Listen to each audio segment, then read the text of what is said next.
Magandang gabi sa inyo lahat at sa lahat ng nakikinig ngayong gabi.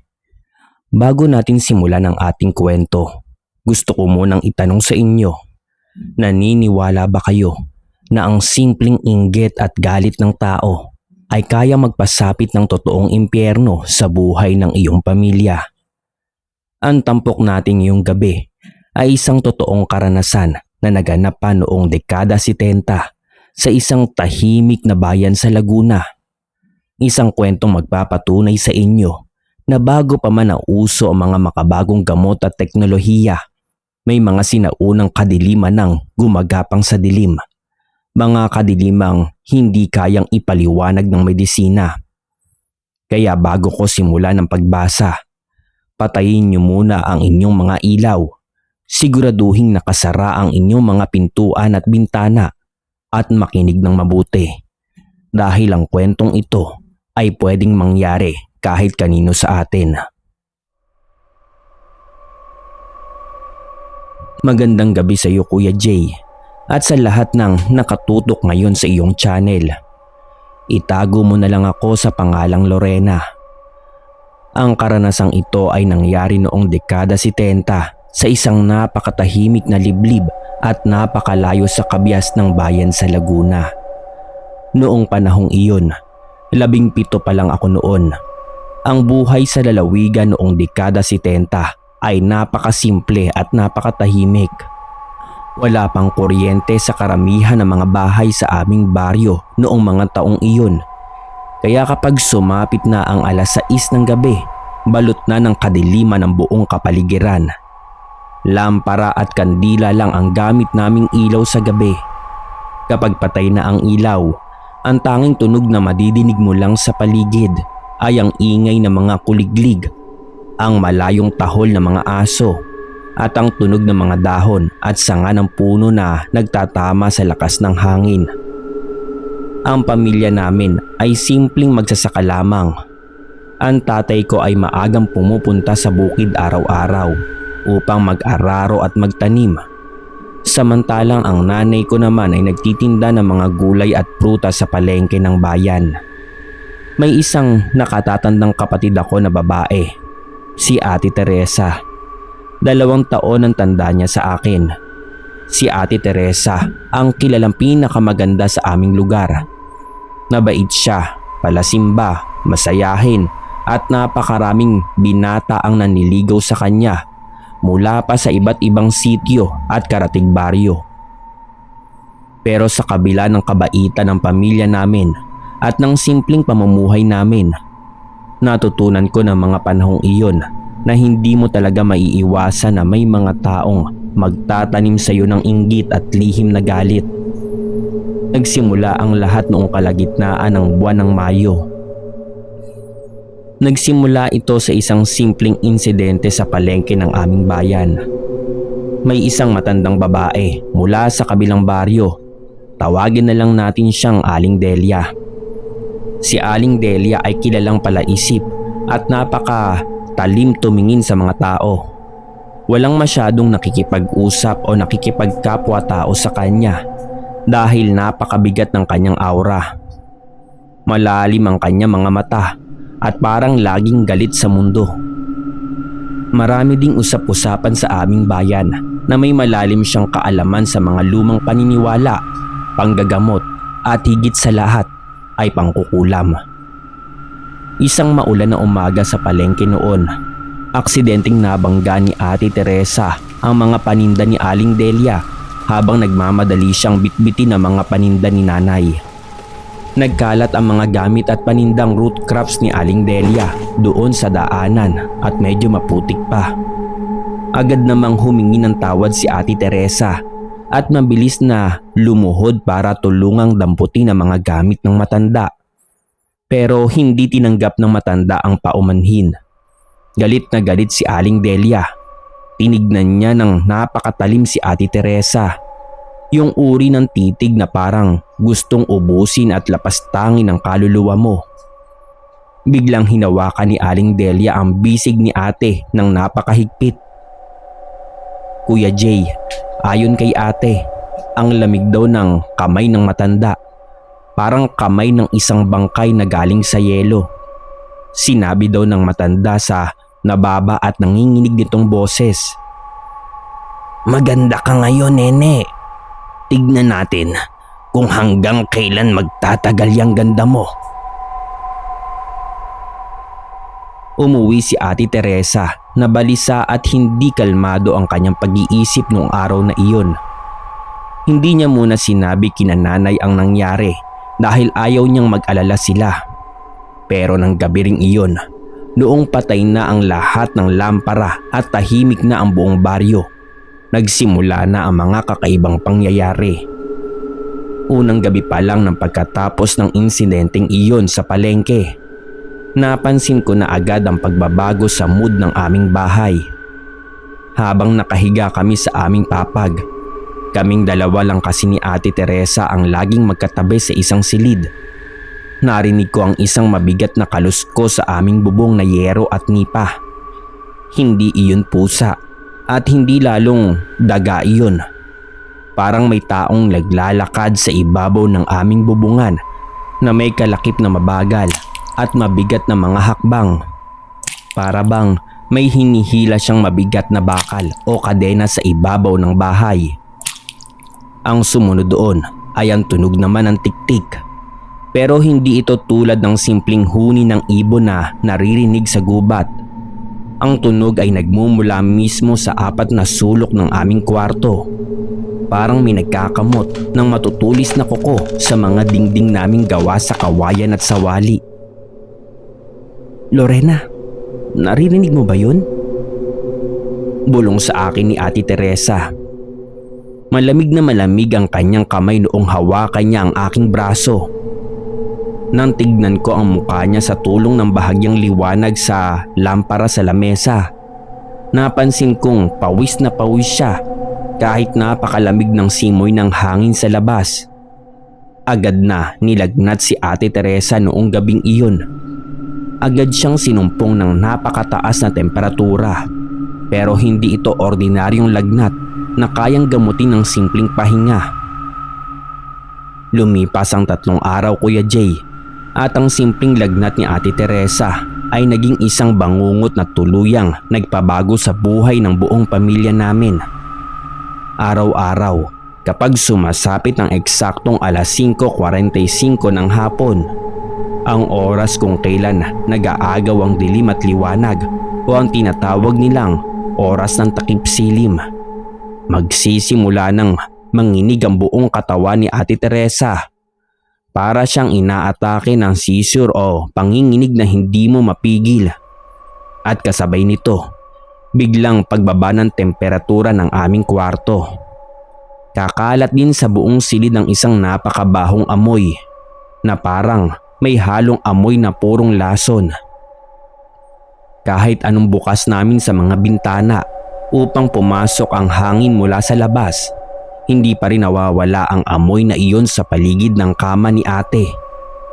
At dumating sa punto na hindi na siya makakain ng maayos.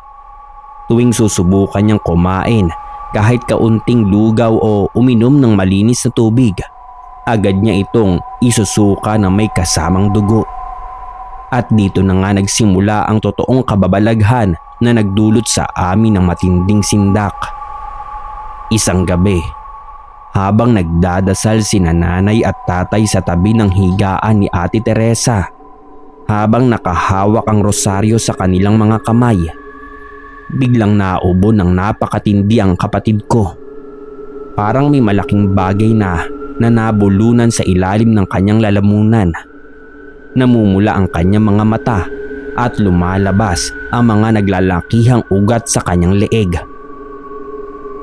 Pinahawak ni tatay sa akin ang magkabilang balikat ni ate habang sinusubukan niyang tapik-tapikin ang likod nito para makahinga. At biglang dumura at dumighay ng malakas si Ate Teresa. Hindi pagkain, hindi tubig at hindi simpleng plema ang lumabas sa bibig niya.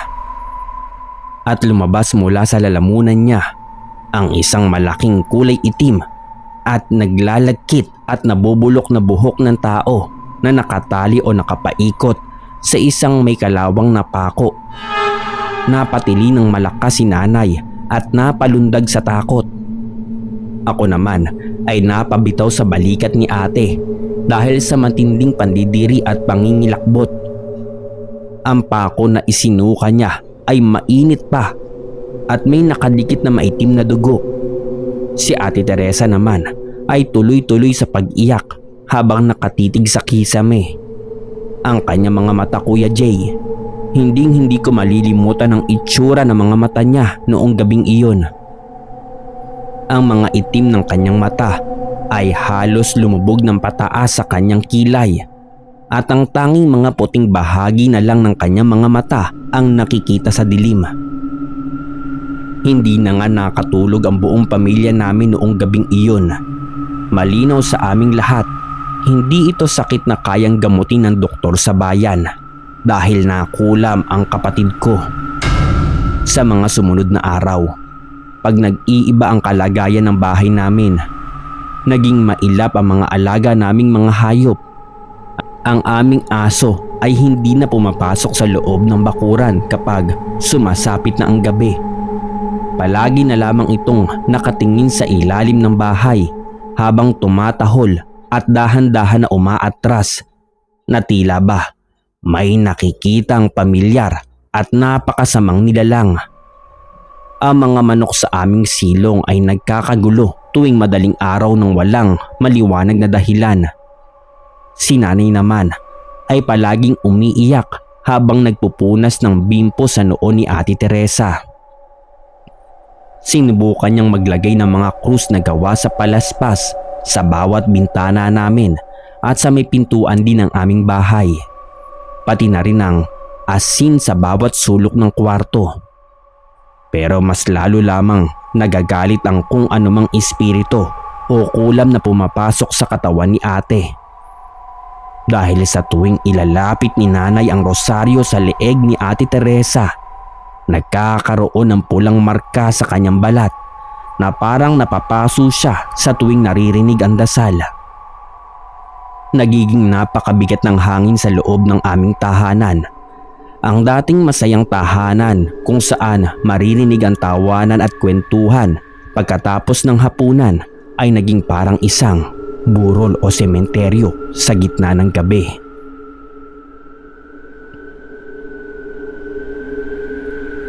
Walang sino man sa amin ang nakakatulog ng mahimbing.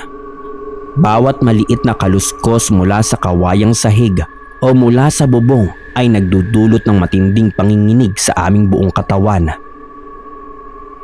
Pumasok ang ikalawang linggo ng Hunyo noong mga panahong iyon. Ang dating napakaganda, masayahin at makinis kong kapatid ay parang naging isang buhay na bangkay. Ang kanyang balat na dating mamula-mula ay naging nangingitim, natutuyo at parang natutupok. Naglilitawan sa kanyang buong katawan, sa mga binti at tiyan at braso, ang mga pasang hugis kamay ng tao. Para bang may mga hindi nakikitang kamay na patuloy na pumipiga at yumayakap sa kanyang katawan gabi-gabi. Pero ang pinaka nakakatakot sa lahat, Kuya Jay, ay ang pagbabago ng kanyang boses. Kapag sumasapit ang hating gabi, nag-iiba ang boses ni ate. Kapag kinakausap siya ni nanay upang patatagin ang kanyang loob, sumasagot siya gamit ang isang malalim, garalgal at paos na boses ng isang matandang babae. Nagmumura ito sa mga lumang salitang Tagalog na hindi ginagamit sa aming bayan at tumatawa ito ng napakalakas. Isang halakhak na nakakapagpatayo ng balahibo sa buong katawan. May mga gabi pa nga na habang nakahiga ako sa kabilang papag sa gitna ng kadiliman, naririnig ko ang kaluskos sa ilalim mismo ng aming sahig na kawayan. Dahil nakatayo sa mataas na poste ang bahay kubo namin noong dekada 70, may malaking espasyo sa ilalim o silong. Naririnig ko ang tila isang mabigat na bagay na gumagapang sa lupa o sa ilalim mismo na kinaroroonan ng higaan ni Ate Teresa. Para bang may nagkukuskos na mga matatalim na kuko o bakal mula sa ilalim na kawayan. Pilit na inaabot ang likod ng aking kapatid habang siya naman ay nakahiga. At isang gabi, habang humigit kumulang 2:00 ng madaling araw, hindi ko na kayang tiisin ang matinding takot at kuryosidad ko. Kumuha na ako ng flashlight, yung lumang silver na flashlight na ginagamit ni tatay kapag pumupunta sa bukid, at dahan-dahan kong sinilip ang silong ng bahay sa pamamagitan ng mga maliliit na guhit ng kawayan sa aming sahig. Sa ilalim ng manipis na liwanag ng flashlight, mayroon akong nakita na hanggang ngayon ay nagpapanaginip pa rin sa akin ng masama. May isang maitim na figura na nakabaluktot sa ilalim ng sahig at nakatingin ito pataas sa akin. Ang mga mata nito ay nagtataglay ng pulang refleksyon sa gitna ng dilim, at ang mukha nito, mukha iyon ng isang matandang babae na nakangisi ng napakalapad habang hawak-hawak ang isang manikang basahan na tinutusok ng maraming karayom sa leeg, dibdib at tiyan. At nabitawan ko ang flashlight sa sahig at napasigaw ako ng napakalakas dahil sa matinding sindak. Agad akong pumunta kay tatay habang hawak ang kanyang itak. Pero nang silipin niya ang silong gamit ang lampara, wala na doon ang figura. Ang natira na lamang ay ang napakabaho at sariwang dugo ng hayop na nakawisik sa lupa at sa mga poste sa ilalim ng bahay.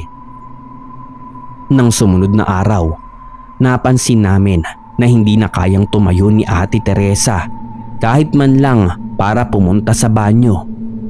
Kailangan na siyang buhati ni tatay dahil ang kanyang mga kuko sa kamay at ang kanyang paa ay nagsimulang magkulay itim at maging parang binibiyak ito. Dahil tuwing hahawakan namin ang kanyang mga kamay ay mararamdaman mo ang panginginig ng kanyang braso na para bang may buhay na bagay na gumagapang sa ilalim ng kanyang balat at laman. Sinubukan ni tatay na pumunta sa bayan noong hapon na iyon upang maghanap ng doktor. Nakiusap si tatay sa isang doktor sa bayan na sumama sa aming bahay sa baryo. At noong makarating ang doktor at tinignan ng vital signs ni Ate Teresa, ay nagtaka ito ng husto. Ang presyon ng dugo ni ate ay napakababa, pero ang kanyang tibok ng puso ay napakabilis. Parang patakbo sa isang maraton ang bilis nito. Sinubukan siyang turukan ng gamot para sa lagnat at pampakalma, pero sa gulat ng doktor, ang karayom ng hiringgilya ay nabali habang binabaon sa balat ni ate. Nagtataka naman ang doktor kaya sinubukan niya uli gamit ang panibagong hiringgilya.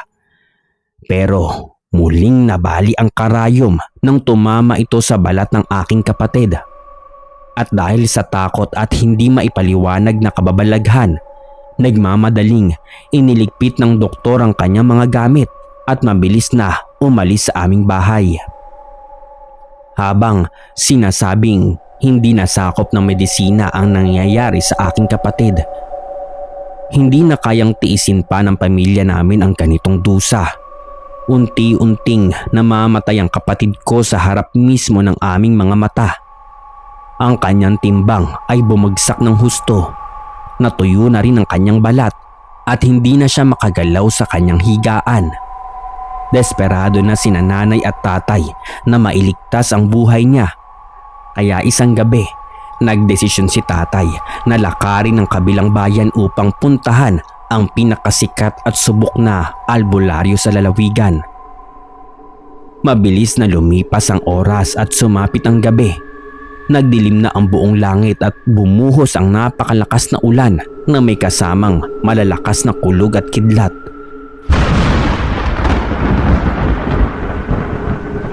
Ang ulan ng gabing iyon ay tila nakikipagsabayan sa dilim na pumapalibot sa aming bahay. At dumating na si tatay kasama ang albularyo noong humigit kumulang 9:00 ng gabi. Basang-basa sila sa ulan. Ang albularyo ay isang matandang lalaki na may malalim na mga guhit sa mukha at may dalang lumang bayong na gawa sa buri. Ang kanyang mga mata ay napakaseryoso at may dala siyang mga kakaibang sangkap gaya ng langis ng niyog na may halong iba't ibang ugat ng kahoy gubat. Meron din siyang dalang asin at isang lumang maliit na libro na nakasulat sa wikang Latin. Pagpasok pa lang ng albularyo sa aming pinto, agad siyang napahinto dahil tumingin siya sa kisame at sa bawat sulok ng bahay. Ang sabi niya, "Mabigat. Napakabigat ng sumpa na inilagay sa anak ninyo. Hindi lang ito simpleng ganti ng pananakit. Gusto siyang patayin at kunin ang kanyang kaluluwa upang gawing alipin ng dilim." Wika ng albularyo habang pailing-iling. Pumasok kaming lahat sa silid ni ate. Sa ilalim ng kumikislap-kislap at halos mamatay na liwanag ng lampara ay nakahiga si ate. Ang kanyang mukha ay payat na.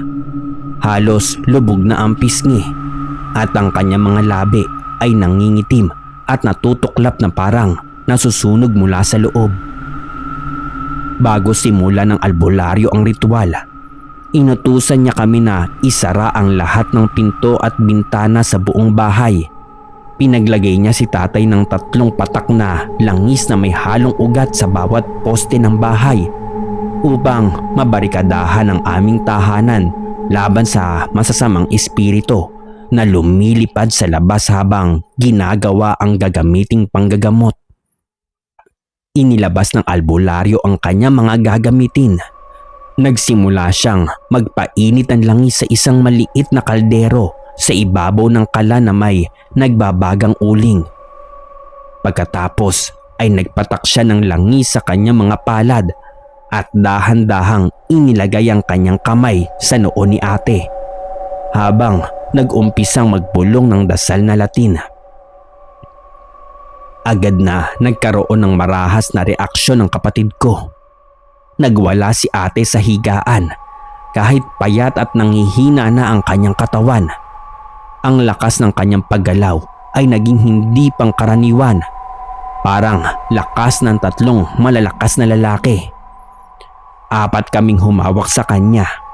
Ako, si nanay at si tatay at ang pinsan kong lalaki na pinalabas pa namin sa kabilang bahay para tumulong. Pero halos matapon at mahihagis kami sa lakas ng kanyang pagpalag at pagwawala.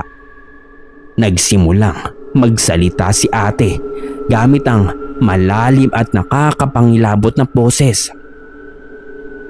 "Hindi niyo siya maililigtas. Sa akin ang buhay ng batang ito.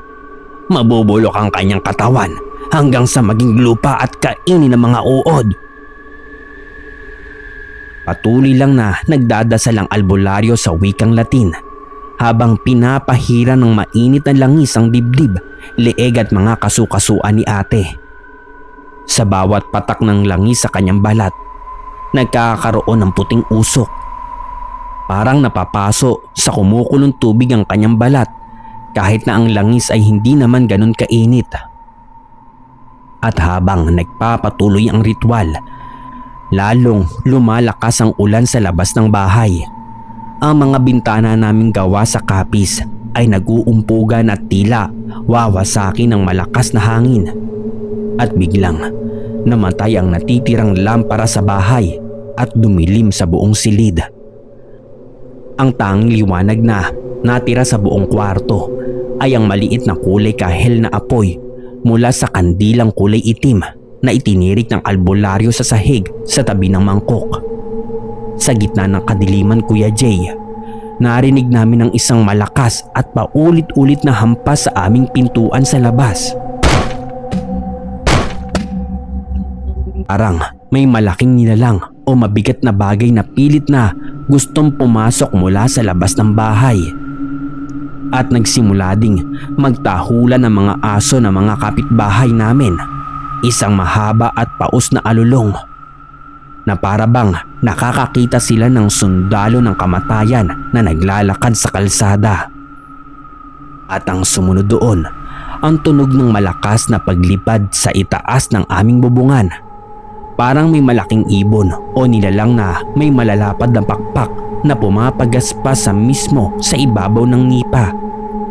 At kasabay nito, ang mabigat na yabag ng mga paa na muling gumagalaw mula sa bubong pababa sa mga dingding ng bahay. Huwag kayong lilingon sa labas at huwag kayong bibitaw sa kanya kahit anong mangyari. Wika ng albularyo sa amin habang patuloy na mabilis ang pagbubulong ng kanyang mga Latin na dasal mula sa kanyang maliit na libro. Gamit ang albularyo ang kanyang paraan ng tawas. Nagpatak siya ng natutunaw ng kandila sa isang mangkok na may malinis na tubig.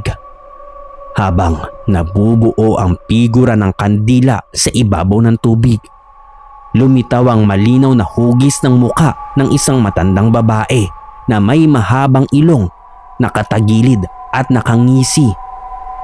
Agad na nakilala ni nanay ang muka at ito si Aling Delia. Napahagulgol ang aking nanay habang nakahawak sa mga paa ni ate. Siya nga, dahil lang sa aksidente sa palengke, bakit niya ginawa ito sa anak ko? At sumagot naman ng albularyo na, hindi lang dahil sa palengke. May matagal ng inggit at galit ang kanyang puso para sa pamilya ninyo. Ang galit na iyon ang ginamit ng masamang espiritu para pumasok at sirain ang katawan ng anak mo.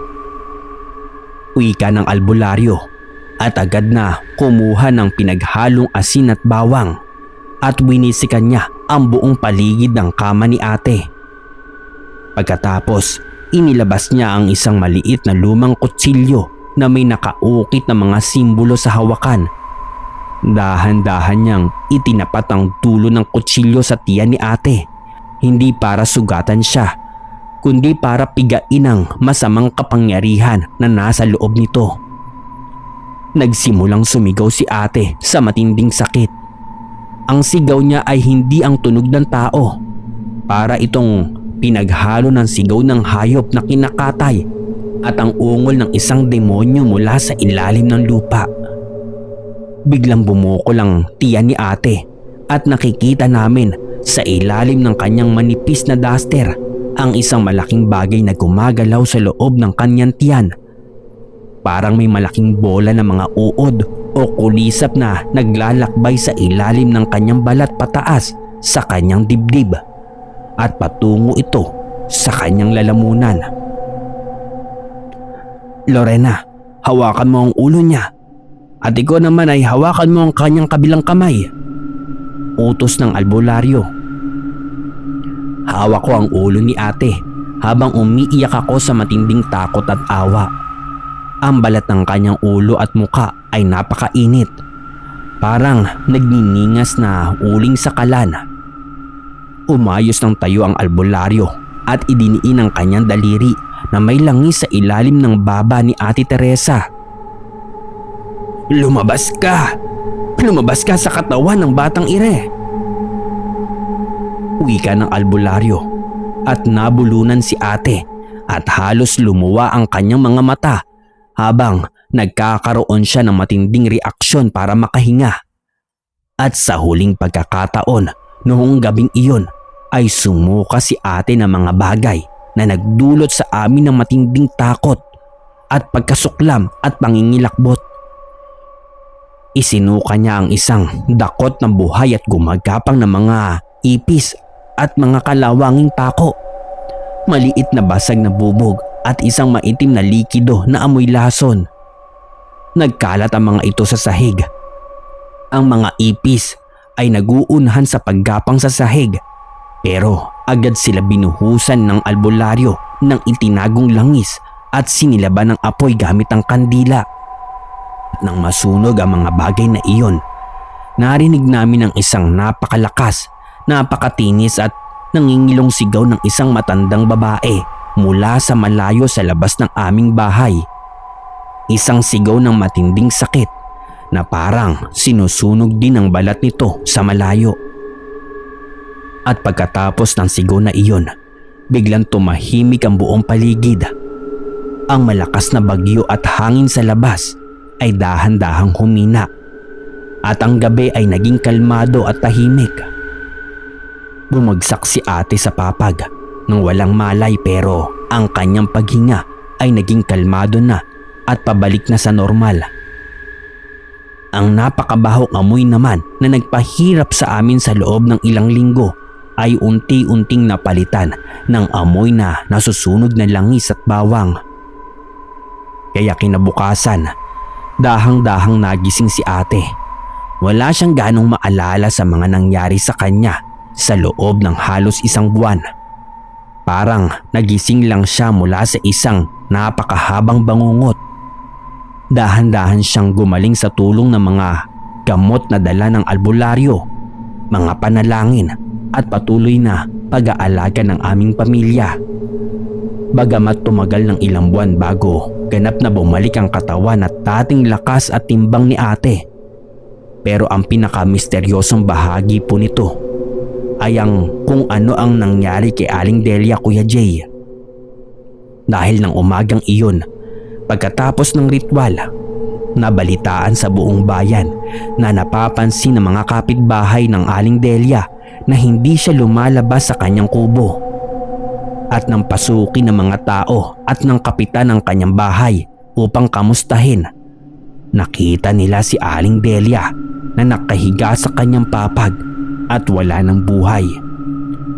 Ayon sa mga nakakita, ang katawan ni Aling Delia ay punong-puno ng mga pasa at sugat na parang nasunog mula sa loob. Ang kanyang bibig ay nakabukas ng malapad sa matinding sindak at sa tabi ng kanyang higaan ay ang kanyang manikang basahan na natupok ng apoy at naging abo. Ang sabi ng mga matatanda sa aming bayan, kapag ang kulam ay nabigo o nabasag ng isang malakas na panalangin, ang lahat ng sumpa at pasakit na ipinadala mo sa ibang tao ay babalik sa iyo ng 10 beses na mas malakas. Ilang taon din ang lumipas bago tuluyang nakabangon ang pamilya namin sa trauma na iyon. Lumipat din kami ng tirahan pagkalipas ng ilang taon dahil tuwing gabi, Kuya Jay, kapag tumitingin kami sa silong ng aming bahay, tila nararamdaman pa rin namin ang malamig na presensya ng masamang espiritu.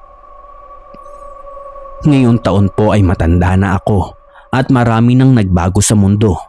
May kuryente na, may mga makabagong gamit na, at ang lumang bayan namin sa Laguna ay moderno na rin.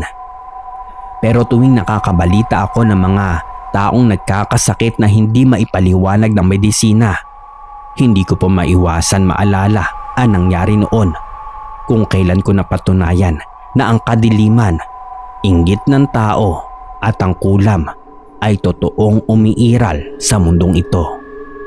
Maraming salamat, Kuya Jay, sa pagbasa ng aking kwento. Naway maging aral ito sa lahat na maging mabuti sa kapwa dahil hindi natin alam kung anong uri ng kadiliman ang pwedeng gisingin ng simpleng galit at inggit. Hanggang dito na lang po at maraming salamat.